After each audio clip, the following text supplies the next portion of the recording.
एकादशी व्रत की हार्दिक शुभकामनाएं। आइए आज के पावन दिन मिलकर सुनते हैं निर्जला एकादशी व्रत की कथा। एक बार भीमसेन ने व्यास जी से कहा, हे पितामह, भ्राता युधिष्ठिर, माता कुंती, द्रौपदी, अर्जुन, नकुल और सहदेव सभी एकादशी का व्रत करते हैं और वो मुझे भी व्रत करने को कहते हैं। परंतु महाराज, मैं उनसे कहता हूँ कि भाई, मैं भगवान की शक्ति पूजा आदि तो कर सकता हूँ, दान भी दे सकता हूँ, परंतु भोजन के बिना मैं नहीं रह सकता। इस प्रकार व्यास जी ने कहा, हे भीमसेन, यदि तुम नरक को बुरा और स्वर्ग को अच्छा समझते हो, तो प्रति मास में आने वाली दोनों एकादशियों को अन्न मत खाया करो। भीम ने कहा, हे पितामह, मैं तो पहले ही कह चुका हूँ कि मैं भूख सहन नहीं कर सकता। यदि वर्ष भर में कोई एक ही व्रत हो तो मैं वो रख सकता हूँ, क्योंकि मेरे पेट में व्रत नामक अग्नि है जो भोजन किए बिना संतुष्ट नहीं होती।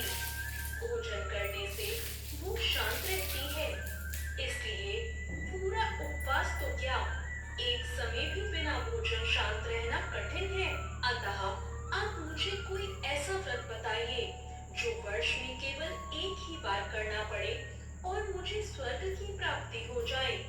श्री व्यास जी ने कहा, हे पुत्र, बड़े बड़े ऋषियों ने बहुत से शास्त्र आदि बनाए हैं जिनसे बिना ज्यादा मेहनत के थोड़े ही परिश्रम से स्वर्ग की प्राप्ति हो सकती है। इस प्रकार शास्त्रों में दोनों पक्षों की एकादशी का व्रत मुक्ति के लिए रखा जाता है। व्यास जी के वचन सुनकर भीमसेन नरक में जाने के नाम से भयभीत हो गए और कांपकर कहने लगे, अब मुझे क्या करना चाहिए?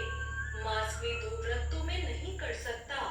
हाँ, पूरे वर्ष का एक व्रत करने का प्रयत्न मैं अवश्य कर सकता हूँ।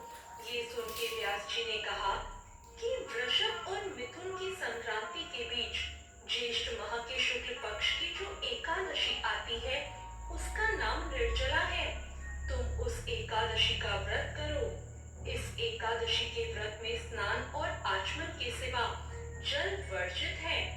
आचमन में 6 मासे से अधिक जल नहीं होना चाहिए, अन्यथा वह मद्यपान के समान हो जाता है।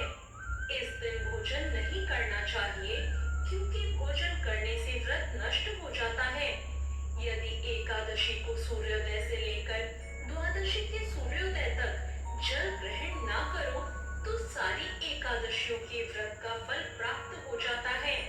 द्वादशी को सूर्योदय से पहले उठकर स्नान आदि करके ब्राह्मणों को दान देना चाहिए।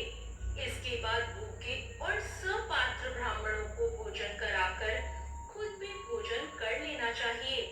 इसका फल पूरे एक वर्ष की संपूर्ण एकादशियों के बराबर होता है। व्यास जी ने कहा, हे भीमसेन, ये मुझको स्वयं भगवान ने बताया था। इस एकादशी का पुण्य समस्त तीर्थों और दानों से अधिक है। जो मनुष्य निर्जला एकादशी का व्रत करते हैं, उनकी मृत्यु के समय यमदूत आकर नहीं घेरते। भगवान के पार्षद उसे पुष्पक विमान में बिठाकर स्वर्ग ले जाते हैं। अतः संसार में सबसे श्रेष्ठ निर्जला एकादशी का व्रत है, इसलिए यतन के साथ इस व्रत को करना चाहिए। उस दिन ओम नमो भगवते वासुदेवाय मंत्र का उच्चारण करना चाहिए और संभव हो तो गोदान भी अवश्य करना चाहिए। इस प्रकार व्यास जी की आज्ञा अनुसार भीमसेन ने इस व्रत को किया।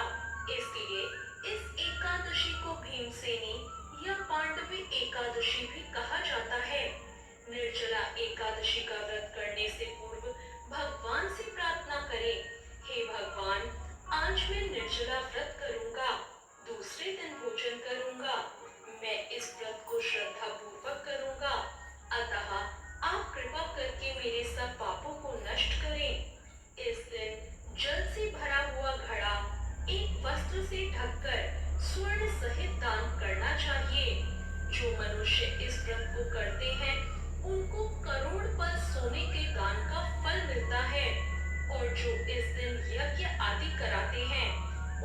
फल का तो वर्णन ही नहीं किया जा सकता। इस एकादशी के व्रत से मनुष्य विष्णु लोक